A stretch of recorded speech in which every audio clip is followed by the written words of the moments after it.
তো বন্ধুরা, আমরা আজকে অ্যাক্টিভিটি 6-এর এ, 6-এর বি, অ্যাক্টিভিটি 7, তারপরে অ্যাক্টিভিটি 8-এর এ যে গল্পটা রয়েছে আজকের এই ভিডিওতে আমরা কমপ্লিট করব।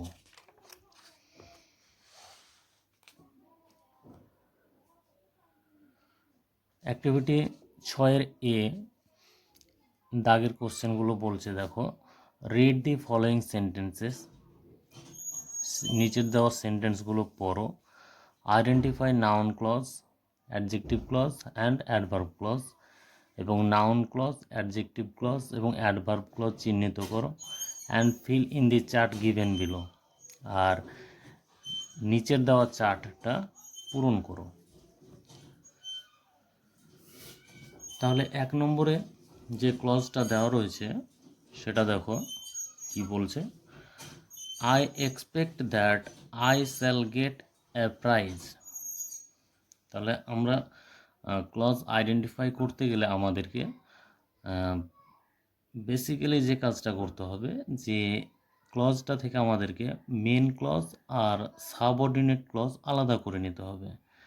কারণ noun clause, adjective clause, adverbial clause বা অ্যাডভার্ব ক্লজ এগুলো কিন্তু সাবঅর্ডিনেট ক্লজ থেকে এটাকে নিয়ে আসতে হবে। তাহলে সেক্ষেত্রে 1 নম্বর ক্লজটা যদি আমরা ভেঙে নিই প্রিন্সিপাল ক্লজ আর সাবঅর্ডিনেট ক্লজ করে, তাহলে আই এক্সপেক্ট যেটা দেখতে পাচ্ছ এটা হচ্ছে প্রিন্সিপাল ক্লজ বা মেন ক্লজ, আর that I shall get a prize এটা হচ্ছে সাবঅর্ডিনেট ক্লজ। তাহলে that I shall get a prize, এই যে সাবঅর্ডিনেট ক্লজ, এই ক্লজটা কোনটা, নাউন ক্লজ, অ্যাডজেক্টিভ ক্লজ না অ্যাডভার্ব ক্লজ? তাহলে দেখো বন্ধুরা, এখানে that I shall get a prize, এই যে সাবঅর্ডিনেট ক্লজটা রয়েছে, দেখো আমরা যদি সাবজেক্ট ভার্ব অবজেক্ট ফর্মে দেখি তাহলে দেখব আই সাবজেক্ট, এক্সপেক্ট ভার্ব, আর অবজেক্টের জায়গায় that I shall get a prize বসেছে। তাহলে এটা অবজেক্টের জায়গায় বসছে এবং সেটা আমরা যে জানি গ্রামার অনুযায়ী কি, যে সাবজেক্ট অবজেক্ট দুটোই কিন্তু নাউন হয়। তাহলে যেহেতু এখানে অবজেক্টের কাজ করছে তাই এটা নাউন ক্লজ। তাহলে আমরা নাউন ক্লজের ঘরে এটা আমরা লিখে নেব that I shall get a prize. এই পার্টটুকু, এই সাবঅর্ডিনেট ক্লজটুকু এটা নাউন ক্লজের ঘরে লিখে নেব। তো এখানে স্পেস ছোট দেওয়া রয়েছে, লিখতে গেলে লেখা যাবে খুব অসুবিধা, হয়তো বুঝতে তোমাদেরও সমস্যা হবে, সেই জন্য আমি খাতায় নোট করে নিয়েছি, তোমরা দেখতে পারো। এই যে এখানে দেখো that I shall get a prize. 2 নম্বরটা চলো দেখি।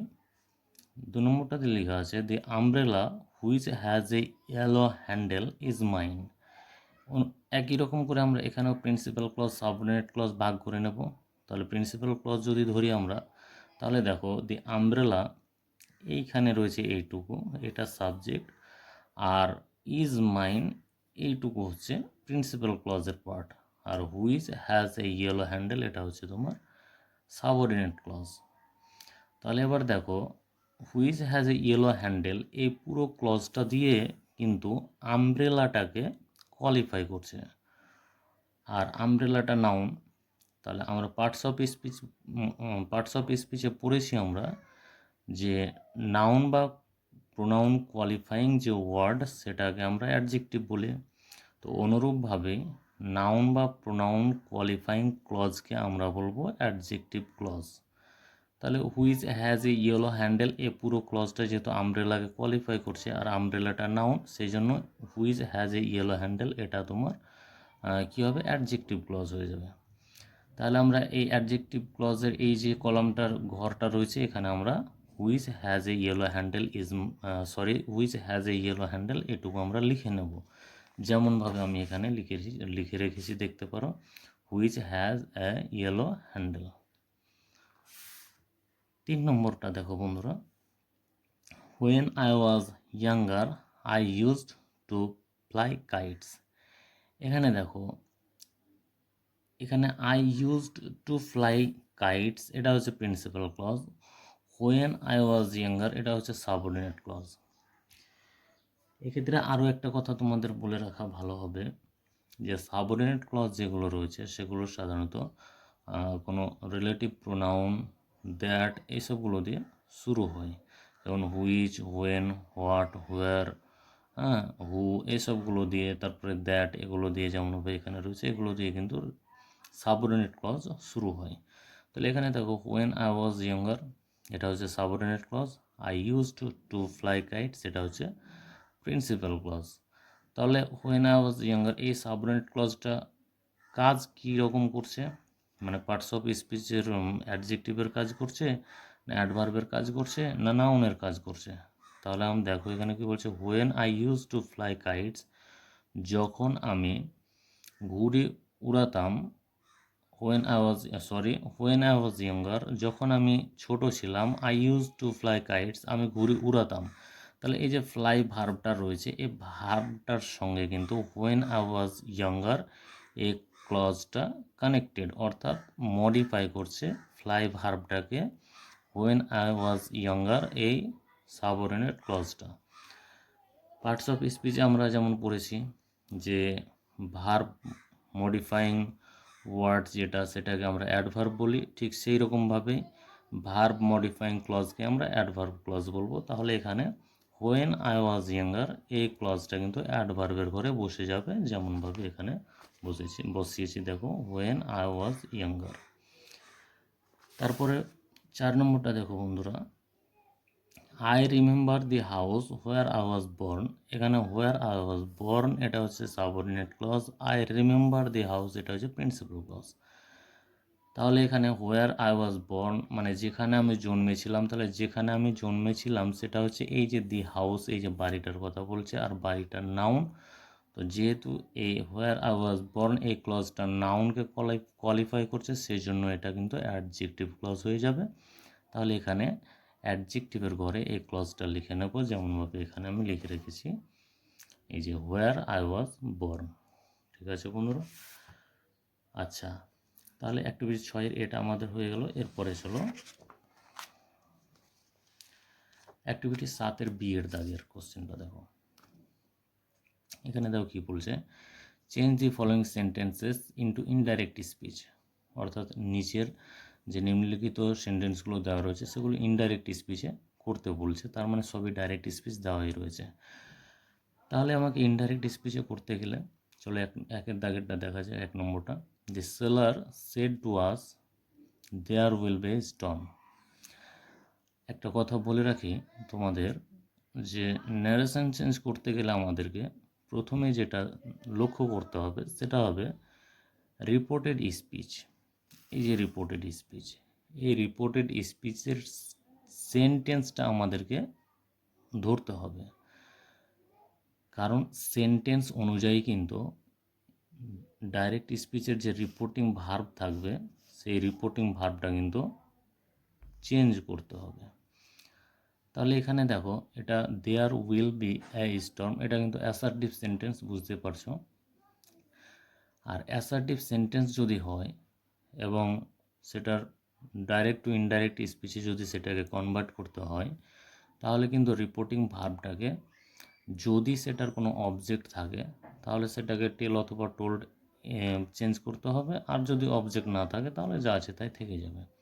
তাহলে এখানে দেখো সেড যে রিপোর্টিং ভার্বটা রয়েছে এর কিন্তু অবজেক্ট আস রয়েছে, যেহেতু এটার অবজেক্ট রয়েছে সেই জন্য রিপোর্টিং ভার্বটাকে আমাকে টেল অথবা টোল্ড এতে চেঞ্জ করতে হবে। তো সেড যেহেতু পাস্টে রয়েছে তাই টেল এর পাস্ট টেন্স আমাকে টোল্ড ব্যবহার করতে হবে। তাহলে কি হবে, দি সেলার টোল্ড আস। এরপরে অ্যাসার্টিভ সেন্টেন্সের জন্যই রিপোর্টেড স্পিচটা যেহেতু অ্যাসার্টিভ রয়েছে সেই জন্য কমা এর জায়গায় একটা দ্যাট কনজাংশন বসাতে হবে। তাহলে দি সেলার টোল্ড আস দ্যাট। এর পরের কাজ যেটা হচ্ছে যে রিপোর্টিং ভার্বের টেন্স অনুযায়ী কিন্তু রিপোর্টেড স্পিচের টেন্স পরিবর্তন করতে হয় যদি সেটা পাস্ট টেন্সে থাকে। তাহলে এখানে রিপোর্টিং ভার্ব পাস্ট টেন্সে রয়েছে, তার রিপোর্টেড স্পিচ যেটা রয়েছে সেটা কিন্তু ফিউচার টেন্সে রয়েছে, কেন উইল আর শ্যাল যদি থাকে তাহলে ফিউচার টেন্স। তাহলে যদি রিপোর্টিং ভার্বটা পাস্ট টেন্সে থাকে তাহলে রিপোর্টেড স্পিচের শ্যাল যদি থাকে তবে সেটা শুড হয়ে যাবে, উইল থাকলে উড হয়ে যাবে, ক্যান থাকলে কুড হয়ে যাবে। অবশ্যই তোমরা এগুলো পড়েছো। তাহলে এখানে উইলটা উড হয়ে যাবে। তাহলে কি হবে? The seller told us that there would be a storm. এখানেও অ্যান্সারটা আমি খাতায় করে রেখেছি, তোমরা দেখে নিতে পারো। যে এখানে দেখো, the seller told us that there would be a storm হয়েছে। চলো এরপরে 2 নম্বরটা দেখি। The teacher said to the student, teacher ছাত্রটিকে বলল, did you come to school yesterday, তুমি কি গতকাল স্কুল এসেছিলে? এখানে যদি আমরা রিপোর্টেড স্পিচটা দেখি তাহলে এখানে দেখতে পাবো রিপোর্টেড স্পিচটা কিন্তু ইন্টারোগেটিভ সেন্টেন্সে রয়েছে। দেখো জিজ্ঞাসা চিহ্ন দেওয়া রয়েছে, তার মানে এটা ইন্টারোগেটিভ সেন্টেন্স। আর ন্যারেশন চেঞ্জ করতে গেলে যে রিপোর্টেড স্পিচটা যদি ইন্টারোগেটিভ সেন্টেন্সে থাকে তাহলে রিপোর্টিং ভার্ব যেটা সেটাকে আস্ক এতে চেঞ্জ করতে হবে। তাহলে এখানে দেখো দ্য টিচার সেড রয়েছে, তাহলে এটাকে আমরা আস্ক করে নেব। যেহেতু এটা পাস্টে তার জন্য আস্কও পাস্টে বসবে। The teacher asked the student. এরপরে একটা জিনিস মাথায় রাখতে হবে যে রিপোর্টেড স্পিচটা যদি ইন্টারোগেটিভ হয় এবং সেটা যদি কোশ্চেন ট্যাগ বা ইয়েস নো কোশ্চেন হয় তাহলে সেক্ষেত্রে কিন্তু ইফ বা হুয়েদার একটা কনজাংশন বসে। যেমনভাবে অ্যাসার্টিভের ক্ষেত্রে দ্যাট কমার জায়গায় দ্যাট বসেছিল, সেই রকম এক্ষেত্রে ইফ বা হুয়েদার বসবে যদি এটা ইয়েস নো কোশ্চেন হয়। এবার হয়তো তোমরা ভাববে, অনেকে হয়তো ভাববে যে ইয়েস নো কোশ্চেনটা কীরকম স্যার। আচ্ছা তোমাদের জন্য বলি, ইয়েস নো কোশ্চেন যখন দেখবে যে সেটা ডব্লিউএইচ ইন্টারোগেটিভ প্রোনাউন দিয়ে ইন্টারোগেটিভ সেন্টেন্সটা শুরু হয়েছে, যেমন তোমার which, what, when, why, where, how এসবগুলো দিয়ে যদি শুরু হয় তাহলে সেটা কিন্তু ইয়েস নো কোশ্চেন নয় বা কোশ্চেন ট্যাগ নয়। কিন্তু সেটা না হয়ে যদি ডু, ডিড, ডাজ এগুলো দিয়ে শুরু হয় তাহলে জানবে যে এটা হচ্ছে তোমার বা কোনো মডেলস হতে পারে, যেমন ক্যান, কুড বা কোনো অক্সিলারি ভার্ব প্রথমেই চলে এলো। তো সেরকমভাবে যদি শুরু হয় তাহলে সেটাই ইয়েস নো কোশ্চেন হয়। অর্থাৎ এখানে কোশ্চেনের অ্যান্সারটা হয় হ্যাঁ অথবা না, ইয়েস অথবা নো আসবে। এক্ষেত্রে কিন্তু তোমাকে কনজাংশন হিসেবে ইফ বা ওয়েদার বসাতে হবে। তাহলে এখানে যেমন বলছে did you come to school yesterday, তুমি কি গতকাল স্কুল এসেছিলে, অ্যান্সার হবে হয় ইয়েস, না হয় নো। তো এক্ষেত্রে ইফ বা ওয়েদার কনজাংশন বসাতে হবে। তাহলে কমা পর্যন্ত যদি আমরা বলি তাহলে কি বলবো? The teacher asked the student if. এরপরে যেটা হচ্ছে যে ইন্টারোগেটিভ যে সেন্টেন্সটা রয়েছে এটাকে আমাকে অ্যাসার্টিভে করে নিতে হবে। তাহলে অ্যাসার্টিভে করে নিলে কি করতে হবে? প্রথমে যেটা সাবজেক্ট সেটা বসে যাবে। তাহলে এখানে ইউ হচ্ছে সাবজেক্ট, ইউটা কিন্তু আর এখানে ইউ বসবে না, যেহেতু ইনডাইরেক্ট স্পিচে চেঞ্জ করছি সেই জন্য ইউ এটা স্টুডেন্ট। আর স্টুডেন্ট যেহেতু থার্ড পার্সন রয়েছে তাই আমাকে এখানে থার্ড পার্সনই লাগাতে হবে। তাহলে কি হবে? If he. এরপরে রিপোর্টিং ভার্ব যদি পাস্ট টেন্সে থাকে আর এটা যদি সিম্পল পাস্ট মানে পাস্ট ইনডেফিনাইটে থাকে রিপোর্টেড স্পিচটা, তাহলে কিন্তু এটাকে পারফেক্ট পাস্ট পারফেক্টে চেঞ্জ করতে হবে। তাহলে পাস্ট পারফেক্টে চেঞ্জ করলে হবে he had come to school yesterday. যদি ডাইরেক্ট স্পিচে থাকে, ইনডাইরেক্ট স্পিচে দি প্রিভিয়াস ডে বসে যাবে। তাহলে পুরো যে ইনডাইরেক্ট স্পিচে চেঞ্জ করে যে পুরোটা হবে সেটা এখানে দেখো লেখা আছে, the teacher asked the student if he had come to school the previous day. ঠিক আছে, এটা হচ্ছে তোমার ইনডাইরেক্ট স্পিচ।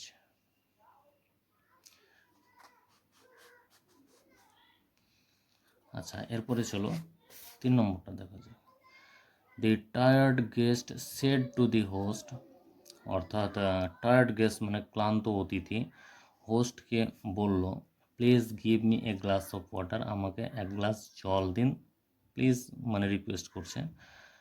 তাহলে এক্ষেত্রেও দেখো এটা কিন্তু অ্যাসার্টিভ যে সেন্টেন্সটা এখানে রিপোর্টেড স্পিচটা যেটা দেওয়া রয়েছে সেটা কিন্তু ইম্পারেটিভ সেন্টেন্সে রয়েছে। এবার ইম্পারেটিভ সেন্টেন্সে যদি থাকে এবং সেটাকে যদি রিপোর্টেড স্পিচটা যদি ইম্পারেটিভ মুডে থাকে এবং সেটাকে যদি ইনডাইরেক্ট স্পিচে চেঞ্জ করতে হয় তাহলে রিপোর্টিং ভার্ব যেটা থাকবে সেটাকে তোমার অর্ডার, কমান্ড, রিকোয়েস্ট, ফরবিড এইসবগুলোতে চেঞ্জ করতে হয়। তাহলে এখানে দেখো প্লিজ মানে রিকোয়েস্ট করছে, সেই জন্য রিপোর্টিং ভার্বটা আমাকে রিকোয়েস্টে চেঞ্জ করতে হবে। তাহলে কি হবে, the tired guest requested the host. এবার ইম্পারেটিভ সেন্টেন্সের ক্ষেত্রে বন্ধুরা এখানে কিন্তু কনজাংশন বসবে না, এখানে কিন্তু একটা প্রিপোজিশন বসবে কমার পরিবর্তে, অর্থাৎ অ্যাসার্টিভ যেমন দ্যাট বসিয়েছিলে, ইন্টারোগেটিভ ইফ বা হুইদার বসিয়েছিলে, ইম্পারেটিভের ক্ষেত্রে কিন্তু টু প্রিপোজিশন বসবে। তাহলে কমা পর্যন্ত যদি আমরা দেখি তাহলে কী হবে, the tired guest requested the host to. এরপরে প্লিজ এখানে এটা বসবে না, কারণ আমরা এর জন্য রিকোয়েস্ট ব্যবহার করেছি। তারপরে ভার্ব দিয়ে শুরু হবে, গিভ মি। এই যে তোমার অবজেক্টটা দেওয়া রয়েছে ফার্স্ট পার্সনে, এটা কিন্তু আর ফার্স্ট পার্সনে থাকবে না, এটা হচ্ছে হোস্ট, সেই জন্য এটা হিম হয়ে যাবে, him a glass of cold water. তাহলে এটার ইনডাইরেক্ট স্পিচ যেটা হবে সেটা এখানে দেখো লেখা আছে, পুরোটা এটা ঠিক করে একটু ধরি তোমাদের কাছে। হ্যাঁ, the tired guest requested the host to give him a glass of cold water. ঠিক আছে। আচ্ছা, 4 নম্বরটা দেখো, Rita said how happy I am. এখানে যে রিপোর্টেড স্পিচটা রয়েছে সেটা দেখো শেষে নোট অফ এক্সক্লেমেশন দেওয়া রয়েছে, মানে এটা এক্সক্লেমেটরি সেন্টেন্স। আর এক্সক্লেমেটরি সেন্টেন্সের নারেশন চেঞ্জ করতে গেলে, মানে ইনডাইরেক্ট স্পিচ করতে গেলে রিপোর্টিং ভার্বটাকে এই রিপোর্টেড স্পিচের মুড অনুযায়ী রিপোর্টিং ভার্বটাকে চেঞ্জ করতে হবে। With exclaimed with joy, exclaimed with sorrow, exclaimed in grief, exclaimed in disgust, এসবগুলোতে চেঞ্জ করতে হবে। তাহলে এখানে দেখো হাউ হ্যাপি আই এম, মানে এখানে খুশি রয়েছে বা আনন্দে রয়েছে, সে মুডটা এখানে নিয়ে আসছে। তাহলে এখানে রিপোর্টিং ভার্বটাকে যেটা করা যেতে পারে সেটা হচ্ছে কি রিতা এক্সক্লেম। এবার যেহেতু সেড পাস্টে রয়েছে, এক্সক্লেমটাকে আমরা পাস্টে লাগাবো, রিতা এক্সক্লেমড উইথ জয়। এবার এখানে কমার জায়গায় দ্যাট বসবে, তাহলে Rita exclaimed with joy that. এরপরে আমাকে এটা অ্যাসার্টিভে নিয়ে আসতে হবে। তাহলে আই যেহেতু রিতা, সেই জন্য এখানে সি হয়ে যাবে।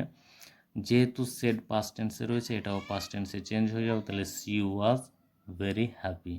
হাউ এটা কিন্তু অ্যাডজেক্টিভ হিসেবে রয়েছে, সেই জন্য এখানে অ্যাডভার্ব হিসেবে রয়েছে, সেই জন্য এখানে কিন্তু একটা ভেরি অ্যাডজেক্টিভ লাগাতে হবে। তা Rita said that she was very happy. ঠিক আছে। তাহলে এখানে দেখো যেটা Rita exclaimed with joy that she was very happy. Rita exclaimed with joy that she was very happy. আচ্ছা চলো এরপরে শেষেরটা গিয়ে দেখি, my grandfather said may you live long. এটাও এক্সক্লেমেটরি সেন্টেন্স, বুঝতে পারছো এক্সক্লেমেশন মার্ক থেকে। তাহলে এক্ষেত্রে এটা আমি অনিচ্ছাকৃত ভুল বলে ফেললাম, এটা কিন্তু অপটেটিভ সেন্টেন্স দেওয়া রয়েছে বন্ধুরা, কারণ মে মাইট এগুলো দিয়ে কিন্তু অপটেটিভ সেন্টেন্সই হয়। আর অপটেটিভ সেন্টেন্সের ক্ষেত্রে রিপোর্টিং ভার্ব যেটা থাকে সেটাকে উইশ অথবা প্রেতে চেঞ্জ করতে হয়। উইশ মানে কামনা করা বা ইচ্ছা করা, আর প্রে মানে হচ্ছে প্রার্থনা করা। তাহলে এখানে মাই গ্র্যান্ডফাদার সেড, আমার দাদু বললেন, মে ইউ লিভ লং, তুমি দীর্ঘজীবী হও। তার মানে দীর্ঘজীবী হও মানে কি, এটা প্রার্থনা করি আমরা ঈশ্বরের কাছে। তাহলে এটা প্রে করা বোঝাচ্ছে। তার রিপোর্টিং ভার্বটা ও প্রে অথবা উইসে চেঞ্জ হয় অপটেটিভ সেন্টেন্সের ক্ষেত্রে, তাই এখানে প্রে হবে। My grandfather prayed that. এরপরে এটাকেও সাজিয়ে নিতে হবে অ্যাসার্টিভ রূপে। তাহলে কি করব, ইউ, যেহেতু ইউ হচ্ছে কি এখানে কোনো অবজেক্ট দেওয়া নেই, তাহলে ইউটাকে আই ফার্স্ট পারসন করে নেব। যেহেতু এখানে মাই ফার্স্ট পারসন দেওয়া রয়েছে, সেই জন্য এখানে আই করে নেব। My grandfather prayed that I. এরপরে যেহেতু সেড পাস্টে আছে, মেয়েটা কিন্তু মাইট হয়ে যাবে, তাহলে আই মাইট লিভ লং। এখানে একটু লক্ষ্য করার বিষয় আছে বন্ধুরা, যেটা যে এখানে দেখো মে ইউ লিভ লং, এখানে কিন্তু মে এর পরে সাবজেক্টটা বসেছে, কিন্তু আমরা যখন ইনডাইরেক্ট স্পিচে করব তখন সাবজেক্টটার পরে কিন্তু মেটা বসবে। তাহলে এটা মেটা মানে পাস্ট টেন্সে হয়ে যাবে, পাস্টে হয়ে যাবে, যেহেতু সেড পাস্ট টেন্সে রয়েছে, সেই জন্য তো এখানে তোমরা এটা দেখে নিতে পারো, এখানে যেমনটা করে রেখেছি আমি, যে my grandfather prayed that I might live long. ঠিক আছে। আচ্ছা, এর পরের দাগেরটা চলো, অ্যাক্টিভিটি 7। এখানে make meaningful sentences of your own with the following words. নিচে যে ওয়ার্ডগুলো দেওয়া রয়েছে সেগুলো দিয়ে অর্থপূর্ণ বাক্য তৈরি করতে বলছে। তাহলে আমরা এটা দেখি আগে। গেস্ট, গেস্ট মানে অতিথি। অতিথি দিয়ে আমরা যদি অনেক সেন্টেন্স বানানো যেতে পারে, নিজের মতো করে আলাদা আলাদা করে বানানো যেতে পারে। ড্রেয়ারি মানে হচ্ছে তোমার বিষণ্ণ, সেটা দিয়েও অনেক সেন্টেন্স বানানো যেতে পারে। ন্যারো মানে সংকীর্ণ, মিস চান্স মানে দুর্ভাগ্য। তাহলে এগুলো দিয়ে নিজের নিজের মতো করে অনেকেই সেন্টেন্স বানাতে পারো। তো আমি এখানে করে রেখেছি, এগুলো সবগুলো করে রেখেছি তোমাদের জন্য, যদি প্রয়োজন হয় তাহলে দেখে নিতে পারো। যেমন গেস্ট রয়েছে, my parents are very concerned about guest come to our house. অর্থাৎ আমাদের বাড়িতে যে অতিথিরা আসে তাদের ব্যাপারে আমার বাবা মা খুব সজাগ। তাহলে এটা একটা বাক্য রচনা বা মেকিং সেন্টেন্স হয়ে গেল। তারপরে ড্রেয়ারি মানে বিষণ্ণ। এখানে দেখো, the grey skies and constant rain মানে ধূসর আকাশ এবং অনবরত অবিরাম বৃষ্টি ক্রিয়েটেড এ ড্রেয়ারি অ্যাটমসফিয়ার, একটা বিষণ্ণ আবহাওয়া বা বিষণ্ণ পরিবেশ তৈরি করেছে। ন্যারো মানে সংকীর্ণ, the hikers had to navigate through a narrow mountain pass. অর্থাৎ কী বলবো, যে হাইকার্সরা বা হাইকাররা তাদেরকে এগিয়ে যেতে হয়েছিল কি কোথায়, ন্যারো মানে সংকীর্ণ মাউন্টেন পাস মানে সংকীর্ণ গিরিখাতের মধ্য দিয়ে তাদেরকে হাইকারদের এগিয়ে যেতে হয়েছিল। আচ্ছা, মিস চান্স মানে দুর্ভাগ্য। দেখো, ইফ মিস চান্স ফলস আপন আস, দুর্ভাগ্য যদি আমাদের উপর আসে, we long for other self, তখন আমরা অন্যের সাহায্য খুঁজি। তাহলে এগুলো দেওয়া আমি করে রেখেছি, তোমরা তোমাদের মতো করেও করতে পারো, কারণ এগুলো আলাদা আলাদা করে নিজের মতো করে করা যায়, কোনো অসুবিধা হবে না, এগুলো তোমরা করতে পারো। আচ্ছা, তারপরে অ্যাক্টিভিটি 8-এর এটা দেখো, অ্যাক্টিভিটি 8-এর এ, write a short story in about 80 words. একটা ছোট গল্প লিখো 80টি শব্দে, ইউজিং দি ফলোয়িং হিন্টস, নিচের দেওয়া হিন্টসগুলো দিয়ে। Give a suitable title to the story, আর এই স্টোরিটাতে একটা উপযুক্ত টাইটেল লাগাতে হবে। তো গল্পটা আমি পয়েন্টসগুলো হিন্টসগুলো আগে পড়িয়ে দিই তোমাদের। কী বলছে দেখো, a farmer finds a snake almost dead with cold. অর্থাৎ একজন কৃষক দেখতে পায় একটা মৃত প্রায় সাপ, যেটা ঠান্ডায় প্রায় মৃত। ব্রিংস ইট হোম, এটাকে বাড়ি নিয়ে আসে। ওয়ার্মস ইট, এটাকে গরম করে তোলে। সেভস ইটস লাইফ, এর জীবন বাঁচায়। Snake is about to bite the farmer's son, সাপ চাষির ছেলেকে কামড়াতে যাচ্ছিল। The farmer chase away the snake, তারপরে কৃষক বা চাষি সাপটিকে তাড়িয়ে দেয়। তাহলে এই যে হিন্টসগুলোর উপরে যে গল্পটা লিখতে দেওয়া আছে বন্ধুরা, সেটা গল্পটা আমি তোমাদের জন্য আমি খাতায় লিখে রেখেছি। দেখো, তোমরা চাইলে এটাকে একটু দেখে নিতে পারো। তো প্রথমে যেটা হচ্ছে যে একটা টাইটেল যেটা দেওয়া রয়েছে, টাইটেলটা অনেক রকম হয়, অনেক রকমভাবে দেওয়া যেতে পারে। তবে এখানে যে টাইটেলটা দেওয়া আছে দেখো, দি ফার্মার অ্যান্ড আনগ্রেটফুল স্নেক, চাষি এবং অকৃতজ্ঞ সাপ। তো যেহেতু এর টাইটেল বলেছে, একটা টাইটেল লাগবে। তারপরে গল্পটা দেখো লিখে রেখেছি তোমাদের জন্য, তোমরা চাইলে এটা খাতায় নোট করে নিতে পারো ভিডিওটা পজ করে। তাহলে দেখো, one day a farmer was ploughing his land. একদিন একজন চাষি তার জমি চাষ করছিলেন। Then he found a snake lying almost dead with cold. তারপর তিনি দেখতে পেলেন একটা সাপ প্রায় মৃত অবস্থায় রয়েছে, ঠান্ডায় যেটা প্রায় মৃত অবস্থায় রয়েছে। সিং দি স্নেক, সাপটি দেখে, হি ফেল্ট ভেরি পিটি, তার খুব দয়া হলো। অ্যান্ড ব্রট ইট হোম, আর এটা বাড়ি নিয়ে এলেন। অ্যাট হোম, বাড়ি এনে মানে বাড়িতে, he warmed and nursed the snake, সে সাপটিকে মানে উষ্ণ গরম করে তুললো, হয়তো আগুন জেলে বা যেই করে হোক গরম করে তুললো, তার যেহেতু ঠান্ডায় সেটা মারা যাচ্ছিলো সেই জন্য। অ্যান্ড নার্সড দি স্নেক, এবং তার নার্স মানে সেবা শুশ্রূষা করা, সাপটার সেরকম করলো। অ্যান্ড সেভড ইটস লাইফ, আর তার জীবন বাঁচালো। But the snake is a wild animal and does not know how to be grateful to one who helps. কিন্তু সাপ একটা বন্য প্রাণী, সে জানে না যে কেউ উপকার করলে তার কীভাবে তার কৃতজ্ঞ হতে হয়। এখানে একটু কাটাকাটি হয়ে গেছে বন্ধুরা, একটু অ্যাডজাস্ট করে নিও। এখানে ওয়ান ডে লেখা আছে, ONE, one DAY, day. One day the snake tried to bite one of the farmer's son. একদিন সাপটি চাষির এক ছেলেকে কামড়ানোর চেষ্টা করছিল। দি ফার্মার স দিস, চাষি এটা দেখলো, অ্যান্ড গট অ্যাংরি, আর রেগে গেলেন। দেন হি রাস্ট টুয়ার্ডস দি স্নেক, তারপরে দৌড়ে সাপটার কাছে গেল, উইথ এ স্টিক, একটা লাঠি নিয়ে, অ্যান্ড চেস্ট ইট, এবং এটাকে তাড়িয়ে দিলেন। তো এই ছিল গল্পটা বন্ধুরা। তো গল্পটার মোরাল আমি এখানে লিখেছি, যদিও মোরাল চাইনি। এ থিং ইজ ভ্যালুর হোয়ার ইট বিলংস, অর্থাৎ একটা জিনিসের মূল্য তখন সেখানে যেখানে এটা থাকে, অর্থাৎ যেমনভাবে কবির ভাষা আমরা বলতে শুনি যে বন্যরা বনে সুন্দর, শিশুরা মাতৃ ক্রোড়ে, সেই রকমই একটা সেন্স এই সেন্টেন্সটা দিয়ে নিয়ে আসা হয়েছে। তোমরা মোরাল আরও অনেক রকম হবে, তোমরা সেটা চেঞ্জ করতে পারো, কিন্তু মোরাল এখানে চাইনি, আমি দিয়েছি, তোমরা দিলে দিতে পারো, না দিলেও কোনো ব্যাপার নেই, যেহেতু এখানে বলেনি, টাইটেলটা বলেছে তাই টাইটেলটা দেওয়া হয়েছে। তো এ পর্যন্ত বন্ধুরা তোমাদের সামনে তোমাদের টেক্সট বুক থেকে করানো হলো। তো শেষে বলি, যদি ক্লাসটা ভালো লাগে তাহলে চ্যানেলটা আমার সাবস্ক্রাইব করে দিও। আর যদি তোমরা অন্য কোনো গ্রামার বা কোনো টপিক থেকে যদি তোমরা কোনো কিছু জানতে চাও, কমেন্টে অবশ্যই জানাবে। সবাই ভালো থেকো, সুস্থ থেকো, ধন্যবাদ।